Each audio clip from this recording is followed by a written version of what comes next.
बेताल के उड़ने के बाद दोबारा विक्रमादित्य शिंशपा वृक्ष की ओर दौड़े और पेड़ पर उल्टे लटके बेताल को कंधे पर लाद कर चल पड़े। इसी बीच एक बार फिर बेताल ने राजा को एक नई कहानी सुनाते हुए कहा, बहुत समय पहले एक भोगवती नाम की नगरी हुआ करती थी। उस नगरी में राज रूपसेन का राज्य हुआ करता था। राजा को शादी करने का बड़ा मन था। एक दिन राजा ने अपने चिंतामणि नाम के तोते से पूछा, बताओ मेरी शादी किसके साथ होगी?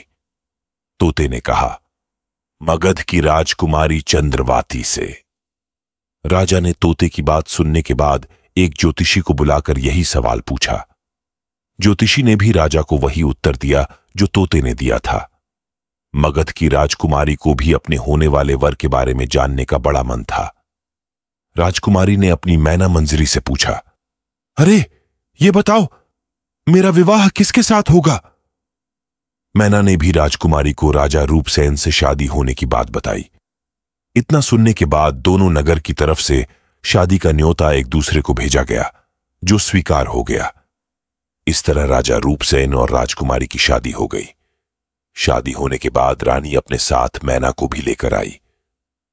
राजा ने अपने तोते से मंजरी मैना की शादी करवा दी और दोनों को एक ही पिंजरे में रख दिया। एक दिन किसी बात को लेकर मैना और तोते के बीच में बहुत बहस होने लगी। मैना गुस्से में कहने लगी, पुरुष पापी, धोखेबाज और अधर्मी होते हैं। फिर गुस्साए तोते ने कहा, स्त्री लालची, झूठी और हत्यारी होती हैं। दोनों के बीच का झगड़ा इतना बढ़ गया कि यह बात राजा तक पहुंच गई। राजा ने दोनों से पूछा, क्या हुआ, तुम दोनों क्यों लड़ रहे हो? मैना ने झट से कह दिया कि महाराज, आदमी बहुत बुरे होते हैं, और फिर सीधे कहानी सुनाने लग गई। सालों पहले इलाहापुर नगरी में महाधन नाम का सेठ रहता था। उस सेठ के घर शादी के कई सालों बाद एक लड़का पैदा हुआ। महाधन सेठ ने उसका बड़े ही अच्छे से पालन पोषण किया। अच्छे संस्कार मिलने के बाद भी सेठ का बेटा बड़ा होकर जुआ खेलने लगा। जुए की लत में वो सारा पैसा जुआ खेलते हुए हार गया। इसी बीच सेठ की मौत हो गई। जुए की लत की वजह से न तो लड़के के पास पैसे बचे और न पैसा कमाने वाला बाप, तो लड़का अपना नगर छोड़कर चंद्रपुरी नगर पहुंच गया। नए नगर पहुंचकर लड़के की मुलाकात कर्ज देने वाले साहूकार हेमगुप्त से हुई। लड़के ने अपने पिता के बारे में साहूकार को बताया और एक झूठी कहानी उसको सुनाने लगा। उसने कहा कि वो जहाज लेकर बहुत बड़ा सौदा करके लौट रहा था। उसी समय समुद्र में इतना तेज तूफान आया कि उसका जहाज वहीं डूब गया और वो बच बचाकर यहां पहुंचा है। इतना सुनते ही साहूकार ने उसे अपने घर में रहने की इजाजत दे दी। इसी बीच हेमगुप्त साहूकार को ख्याल आया कि सेठ का यह लड़का मेरी बेटी के लिए अच्छा वर साबित हो सकता है। तुरंत साहूकार ने अपनी बेटी की शादी सेठ के बेटे से करवा दी। शादी के कुछ दिन तक अपने दामाद का काफी सत्कार करने के बाद साहूकार ने अपनी बेटी को खूब सारा धन देकर विदा कर दिया। दोनों के साथ साहूकार ने एक दासी को भी भेजा। रास्ते में सेठ के बेटे ने अपनी पत्नी से कहा, सारे गहने मुझे दे दो, यहां कई लुटेरे हैं। उसकी पत्नी ने ऐसा ही किया। जेवर मिलते ही उसने दासी को मारकर कुएं में फेंक दिया और अपनी पत्नी को भी कुएं में धक्का दे दिया। लड़की जोर जोर से रोने लगी। उसकी रोने की आवाज सुनकर एक राहगीर ने महिला को कुएं से निकाला। कुएं से निकलते ही वो अपने पिता के पास चली गई। उसने अपने साहूकार पिता को सच्चाई नहीं बताई। उसने कहा, कुछ लुटेरे ने उन्हें लूट लिया और दासी को मार दिया।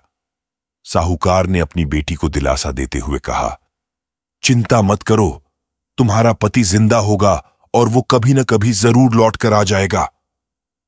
उधर लड़का अपने नगर पहुंचकर दोबारा सारे पैसे और जेवरात जुए में हार जाता है। पैसे खत्म होने के बाद उसकी हालत बहुत बुरी हो गई। इससे परेशान लड़का दोबारा साहूकार के पास जाता है। वहां पहुंचते ही उसकी मुलाकात पत्नी से होती है। वो उसे देखकर बहुत खुश होती है और बताती है कि उस दिन जो कुछ भी हुआ उसने अपने पिता को नहीं बताया है। वो उस झूठी कहानी के बारे में अपने पति को बताती है। जैसे ही साहूकार अपने दामाद को घर में देखा तो उसने उसका स्वागत किया। कुछ दिन साहूकार के घर में रहने के बाद एक रात को मौका देखकर सेठ का बेटा अपनी पत्नी को मारकर उसके सारे जेवरात लेकर फरार हो जाता है। ये कहानी बताने के बाद मैना कहती है, महाराज, ये सब होते हुए मैंने खुद अपनी आंखों से देखा है। यही वजह है मैं आदमियों को पापी कहती हूं। मैना की कहानी सुनने के बाद राजा तोते से कहता है, अब तुम बताऊं स्त्रियों को बुरा क्यों कह रहे थे? ये सुनते ही तोता भी कहानी सुनाने लग जाता है। वो बताता है कि एक समय वो कंचनपुर में सागरदत्त नाम सेठ के यहां रहता था।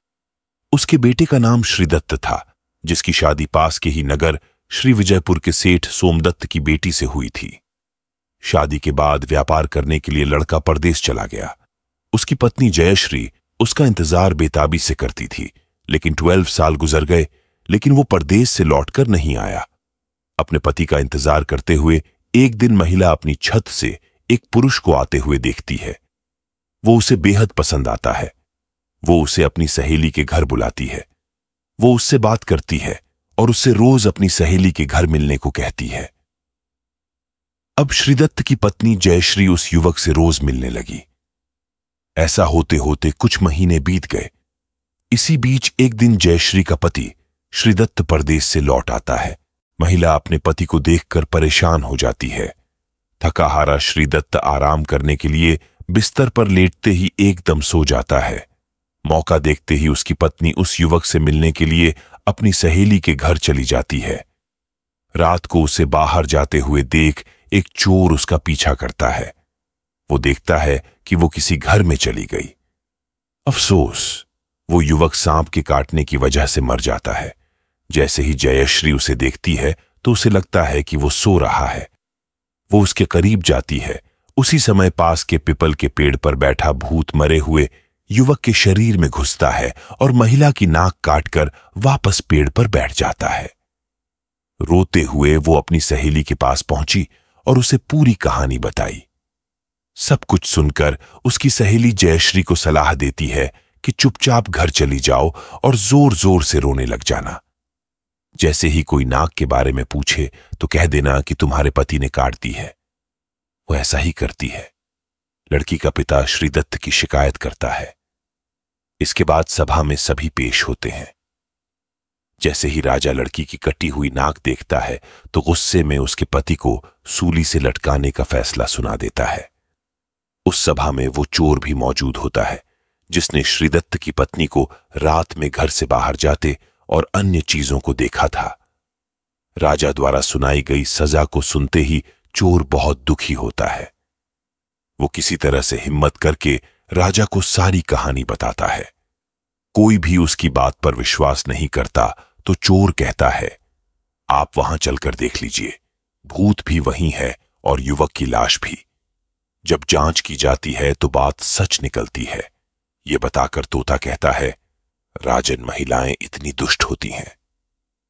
इतना कहकर बेताल राजा विक्रमादित्य से कहता है, बताओ महिला और पुरुष में से ज्यादा पापी कौन? राजा कुछ देर सोचकर बताते हैं, महिला ज्यादा पापी है। बेताल कहता है, कैसे? राजा ने जवाब में कहा, विवाहित होने के बावजूद महिला की पर पुरुष पर नजर थी और उसने अपने पति को धोखा दिया। कहानी से सीख, इंसान को कभी भी झूठ नहीं बोलना चाहिए। झूठ बोलने का परिणाम हमेशा बुरा ही होता है।